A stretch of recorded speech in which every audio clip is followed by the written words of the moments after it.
Ramaya Ramabhadraya Ramachandraya Vedase Raghunathaya Nathaya Sitaya Pataye Namaha. Bala, chapter number 62. Visvamitra saves Sunhasheppa. The recital begins now. It was the height of noon when the monarch unyoked his weary steeds to take a short rest on the banks of river Pushkara.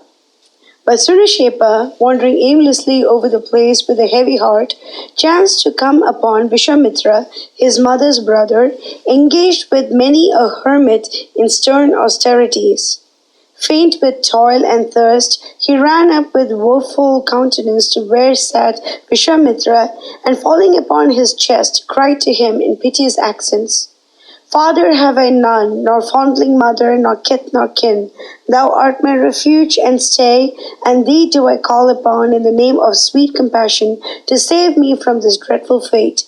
Thou art ever the champion of the oppressed, thou art ever a shield between the wretched and their misery.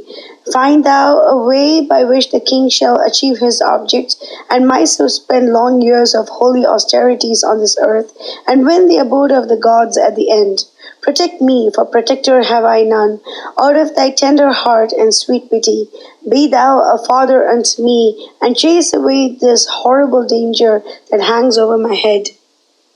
Visvamitra, of boundless might, calmed the wild grief of his boy and infused hope into his despairing heart. Turning to his sons, "Now is the time come," said he, "for you to show that a father brings forth from his loins sons like unto himself, to secure him good on earth and lead him to the bright regions on high. This boy whom you see here, the son of a hermit, clasps my feet in humble appeal for protection. Save his life and bring joy and peace unto his broken heart. Every one of you has kept the observances, not one of you that has ever swerved from the path of right and duty. Take you his place at the sacrifice of Ambarisha, and may the bright god of fire find in you a sweet offering. Sunhasheppa can be saved from death. The sacrifice shall come to a happy end, the gods shall depart well pleased, and my word to the orphan boy shall have been well kept." Loud laughed they in scorn, his sons, Madhusyanda and the rest, and spoke back unto their father out of a proud heart and haughty spirit. "A fine father it is that puts a stranger's brat before his own flesh and blood. The very idea is repulsive to us, even as dog's meat for dinner." Fire flashed out of the eyes of the angry father, and in a terrible voice he cried out, "Dare you speak to me such words as these, heartless, blood-curdling, and shameless? Dare ye set my commands at defiance, and outrage duty and justice? Wanderers over the earth shall ye be, every one for 1,000 years. Your only food, the dog's meat you so abhorred, even as the sons of my hated rival Vasishta." So cursed he in mighty wrath his sons rebellious, and turning himself to the despairing Sunhasheppa, he performed certain protective rites to ensure his safety at the dreadful moment.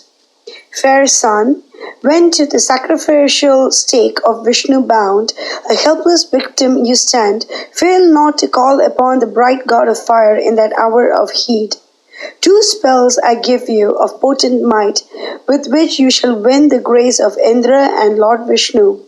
When the bands of holy grass are tight around you, the red sandal paste on your limbs, and the blood-red garland around your doomed neck, chant you these hymns of unspeakable power in the sacrificial halls of royal Ambarisha, and you will come by no harm."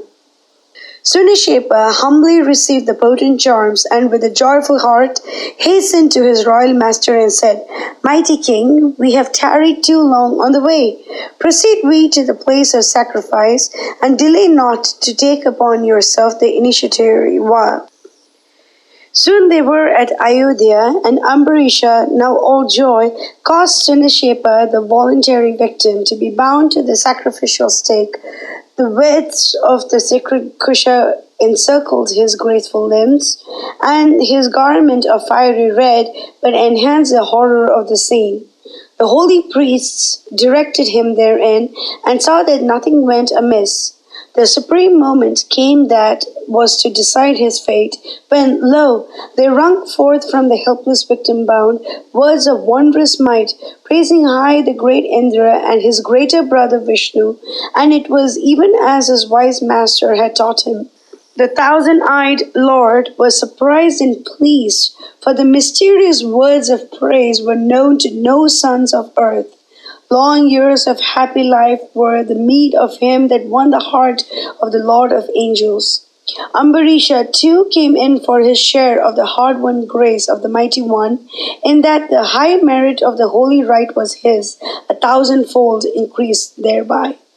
All the while Visvamitra, the heaven-sent protector of the orphan boy, went on with his stern tapas at the holy Pushkara, and mortal years twice 500 did he count. Mangalam Koshlendra Mahaniya Gunapti Chakravarti Dhanurjaya Sarvabhaumaya Mangalam.